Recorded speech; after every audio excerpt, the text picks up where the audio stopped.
지난주부터 저희가 에스라서를 나누고 있습니다. 에스라서는 느헤미야, 에스더서와 함께 어려운 단어로 바벨론 포로기 문서라고 하는데요. 이스라엘 민족이 바벨론에 의해서 나라가 무너지고 잃어버리고 나서 나라 없는 민족, 포로로 살아가는 시기에 어떻게 이 이스라엘 민족이 자신들의 신앙을 지키고 살아갔는지 우리에게 이야기해 주는 내용입니다. 포로기 문서 중에 이제 이 에스라서, 우리가 함께 보는 에스라서는 그 중에서도 예루살렘 성벽을 건축해서 예배를 회복하고 말씀으로 민족의 신앙을 지켜가는 내용을 다루고 있습니다.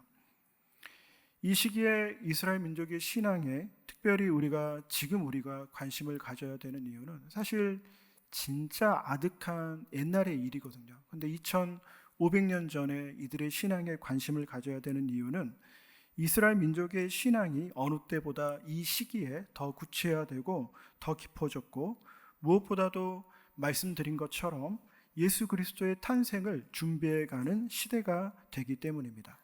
그러니까 포로기의 신앙적 토양, 포로기의 신앙적 토대에서 그리스도의 탄생을 통해 이스라엘 민족이 하나님의 구원을 여러분 경험하게 된 것이죠.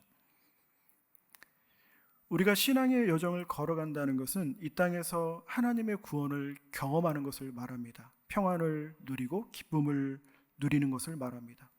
하나님 나라의 삶을 미리 이 땅에서 맛보면서 살아가는 것을 말하는 것이죠.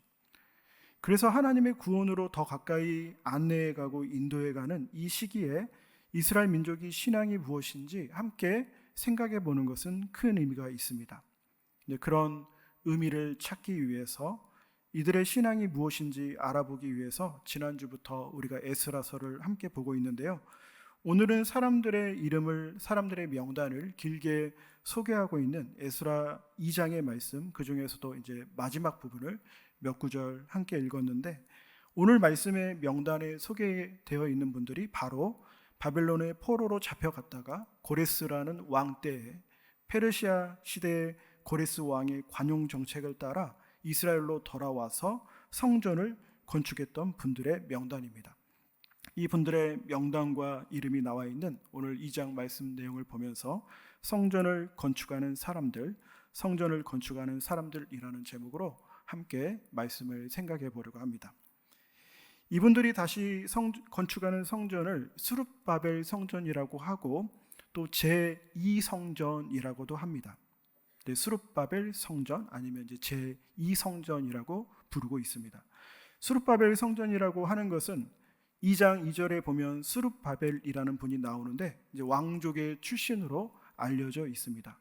이 스룹바벨이 그 당시 예루살렘 지역의 총독의 역할을 하면서 주도적으로 이 성전 건축을 진행했기 때문이고, 제2성전이라고 하는 것은 솔로몬이 처음 만든 성전을 첫 번째 성전이라고 해서 제1성전이라고 이야기하고, 솔로몬이 성전이 전쟁으로 무너진 다음에 두 번째로 세워진 성전이라고 해서 제2성전이라고 불리고 있습니다.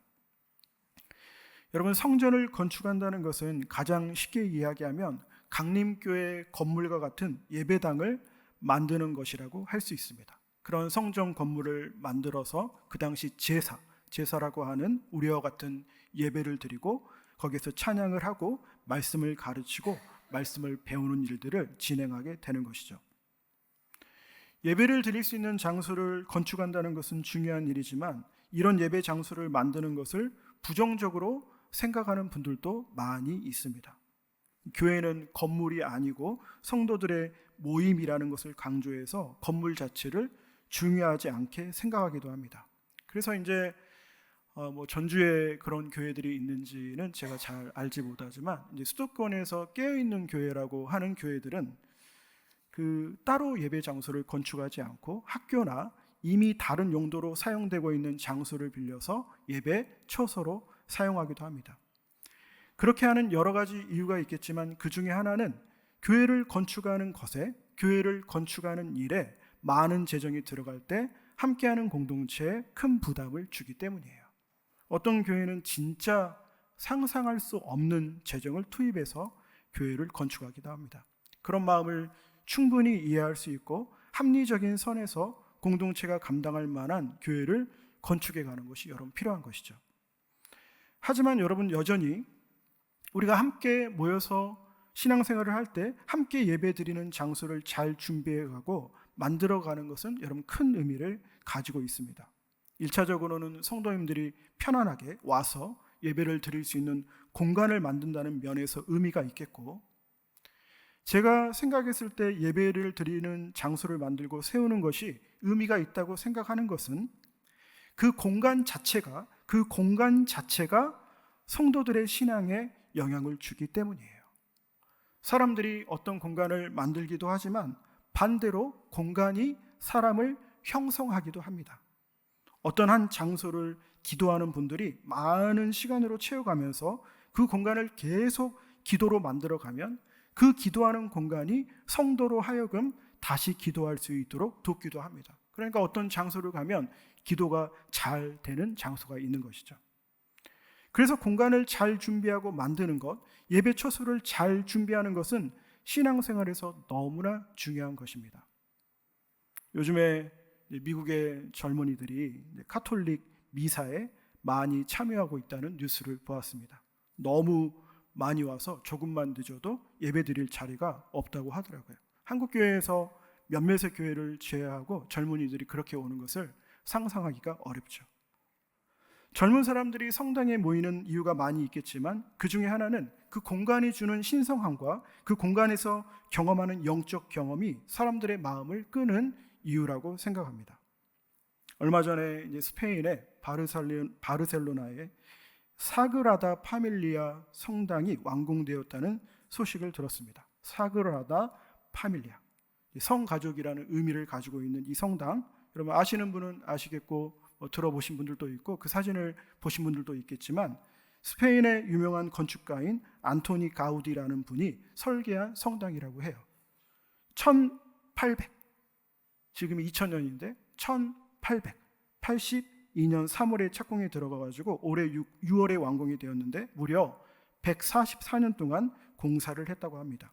물론 계속 이제 건축해야 되는 내용들이 있어서 주변에 거주하고 있는 분들과 상점을 운영하는 분들이 이동을 해야 되기 때문에 여러 논의를 해야 되는 불편함과 어려움들이 있지만 여러 종교 영적 의미를 가지고 있는 다양한 종교적 상징을 담고 있는 그 성당 공간이 그 보기만 해도 그 압도되는 그런 것들이 있더라고요. 뭐 직접 보지 않고 사진으로 보았지만 그런 성당 공간이, 그런 예배 처소가, 예배 공간이 성도들로 하여금 하나님을 향한 마음을 고양시키고 예배드리는 이들의 신앙의 여정에 큰 도움을 준다는 면에서 그 의미를 여러분 가지고 있을 것입니다.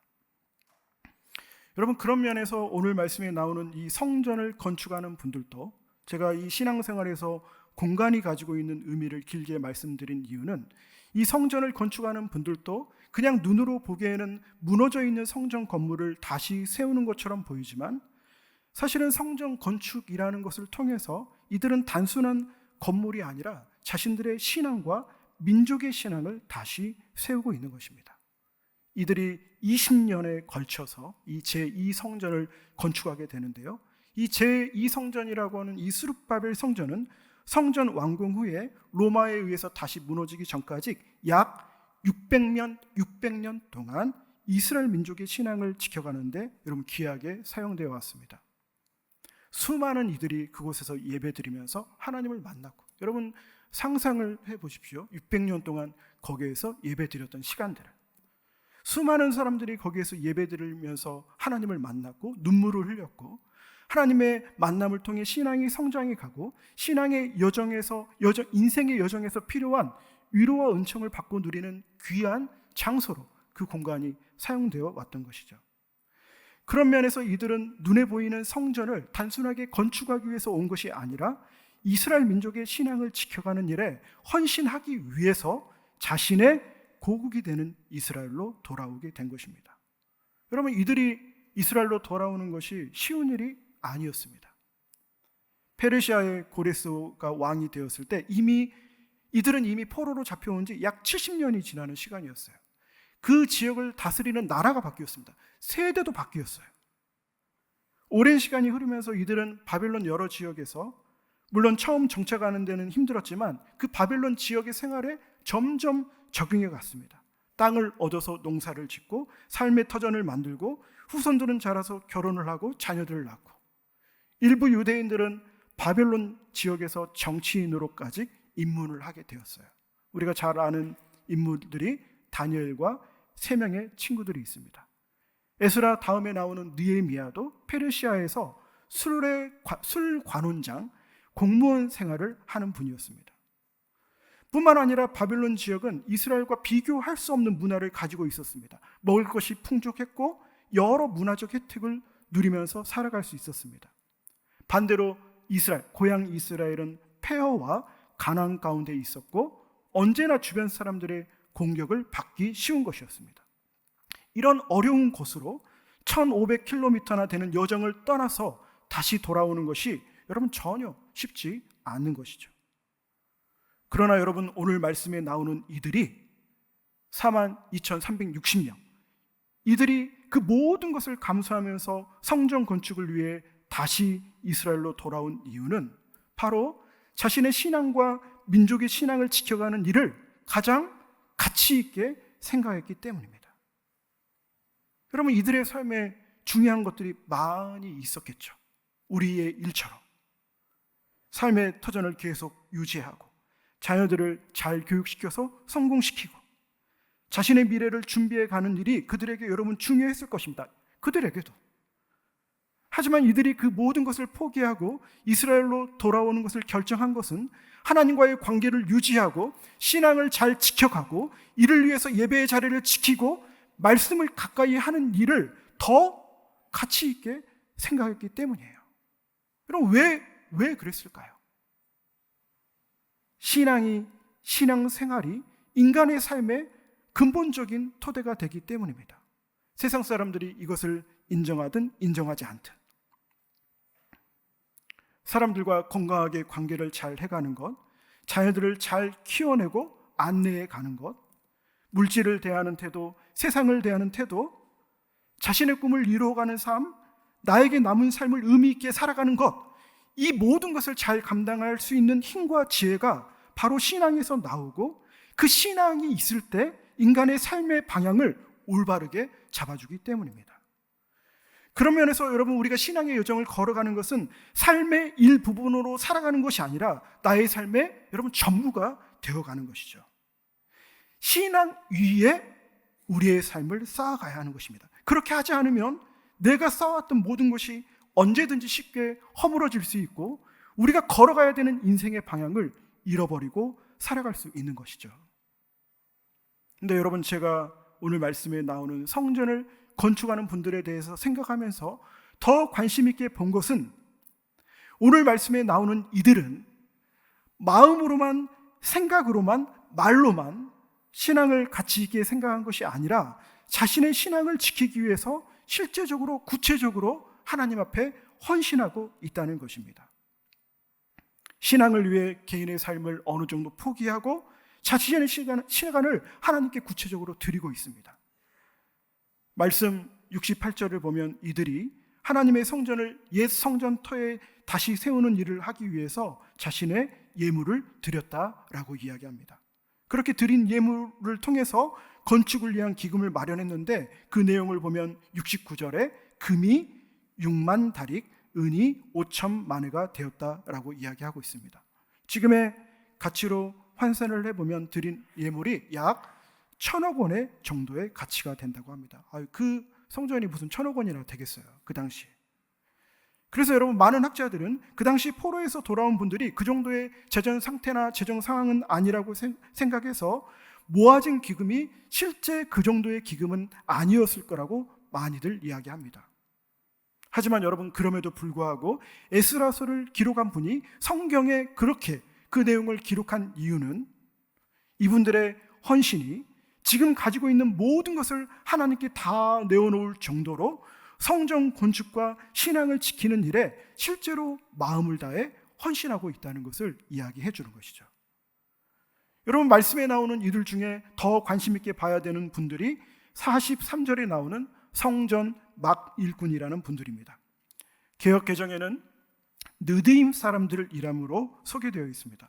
이분들은 원래 가나안 땅에 거주한 원주민들이 되는데요, 이스라엘 민족이 여호수아 시대에 가나안 땅에 들어왔을 때 이스라엘 민족과 한 민족이 되어서 성막과 성전에서 예배드리는 일, 성전에서 진행되는 여러 사역에 허드렛 일을 하면서 힘든 노동으로 참여했던 분들입니다. 여러분, 말씀을 보면 그 사람들의 숫자가 392명이라고 기록되어 있습니다. 392명. 반대로 40절에 나오는 레위 사람들은 74명이 되는데요, 레위 사람들은 제사장들 옆에서 공식적으로 예배가 잘 진행될 수 있도록 함께 돕는 이들입니다. 여러분, 사실 힘들기로 하면 레위 사람들보다 르디임 사람들이 더 힘든 일을 하는 것이죠. 하지만 여러분, 오늘 말씀 내용을 보면 레위 사람들보다 더 많은 르디임 사람들이 성전 건축하는 일에 헌신을 하고 있습니다.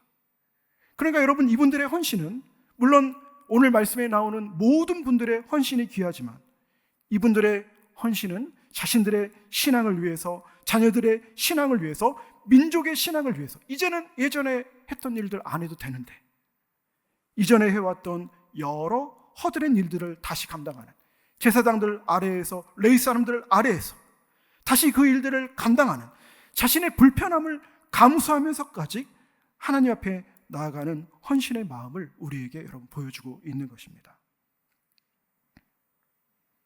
여러분, 신앙 생활을 하면서 대부분의 성도들이 말씀하는 것은 하나님과의 관계를 유지하고 마음의 평온을 잘 지키고 신앙 안에서 성장해 가는 것을 중요하다고 많이들 이야기합니다.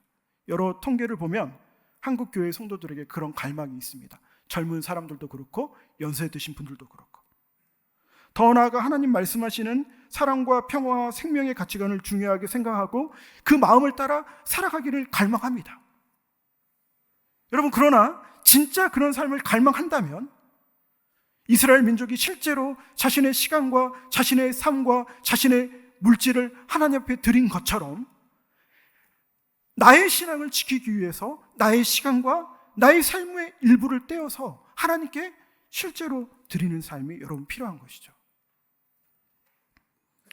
7월과 8월은 교회학교에서 성경학교와 수련회가 진행되는 시기입니다. 자녀들이 신앙 안에서 성장해 가기 좋은 기회가 되는데요, 생각해보면 저도 성경학교와 수련회를 통해서 신앙이 많이 성장했던 것 같습니다. 하나님을 인격적으로 만난 시간들도 그런 시간들이고요.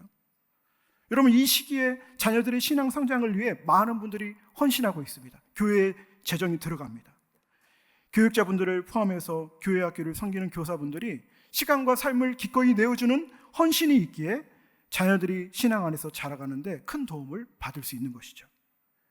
그런 누군가의 헌신이 있었기에 신앙의 선배들과 교회에서 함께했던 수많은 선생님들의 사랑과 헌신이 있었기에, 그리고 궁극적으로는 인간을 향한 하나님이 헌신이 있기 때문에 우리가 이제까지 신앙 안에서 이렇게 성장해 올 수 있었습니다. 하지만 여러분, 여전히 필요한 것은 우리를 향한 다른 이들의 헌신도 필요하지만 우리 자신의 것을 하나님께 직접 드리는 마음도 역시 필요한 것이죠. 요즘에 많은 경우 성경학교와 수련회의 참석률이 학원 수업과 휴가 일정에 영향을 많이 받는다고 합니다. 물론 불가피한 경우는 어쩔 수 없지만 자녀들의 신앙이 중요하다고 생각한다면, 인생의 여정에서 신앙의 삶이 근원적인 토대라고 생각한다면 신앙을 지켜가기 위해서 자녀들의 시간을 기꺼이 하나님께 드리는 마음이 여러분 우리에게 필요한 것이죠. 자녀들의 신앙뿐만 아니라 우리 자신의 신앙을 위해서도 여러 노력을 해야 됩니다. 사실 이렇게 주일 예배를 드리는 것도 일종의 헌신이라고 할 수 있습니다. 내가 이 시간만큼은 하나님께 드리겠습니다. 더 나아가 하루에 잠깐이라도 말씀을 읽고 말씀을 묵상하고 기도를 하면서 나를 향한 하나님의 마음을 듣는 시간들을 스스로 만들어가는 것이 필요합니다. 이전에 만난 한 성도님은 일하시면서 잠깐씩 1분에서 2분 정도의 시간이 나신다고 하는데요, 그 1분, 2분의 시간 동안 성경을 읽고 기도를 하신다라는 이야기를 들은 적이 있습니다. 정말 신실한 분이고 흔들림 없이 삶을 살아가는 분이에요. 그런 간절한 마음과 간절한 노력과 갈망 없이는 우리의 신앙을 이 어려운 시대에 온전히 세워갈 수 없는 것이죠. 오늘 신약의 말씀으로 함께 읽은 누가복음 말씀은 자신의 전부가 되는 2렙돈을 드리는 한 여성분의 이야기입니다. 다른 사람들이 보기에는 너무나 작은 물질이었지만 하나님은 그것을 그분이 드린 전부라고 생각하고 받아주셨다라고 말씀하고 있습니다. 여러분, 우리는 이 땅을 살아가면서 너무나 바쁘고 분주한 삶을 살아갑니다. 신앙을 위해 시간을 내기가 어렵고 우리의 마음을 빼앗는 것도 너무나 많이 있습니다. 매일 감당해야 되는 일정이 있고 자녀를 키워내고 계속해서 관리해 가야 되는 수많은 관계들이 있습니다. 하지만 마음을 다해 2렙돈을 하나님께 드린 이 여성분처럼 우리의 작은 시간을 하나님께 온전히 드리는 삶을 살았으면 좋겠습니다. 작은 시간이지만 하나님은 그것을 나의 전부로 받아주시고 그 작은 시간에 우리들을 깊이 만나주시고 하나님과의 관계가 계속해서 성장해 가도록 하나님이 여러분들을 도우실 것입니다. 오늘 이스라엘 민족이 자신의 신앙과 더 나아가 민족의 신앙을 지키는 일에 최고의 가치를 두고 그 일에 실제로 헌신한 것처럼 우리도 그런 신앙을 위한 헌신의 삶을 살아가길 원하고 하나님 안에서 신앙이 계속해서 성장해가는 우리 복된 성도님들 되시기를 간절히 바랍니다. 기도하겠습니다.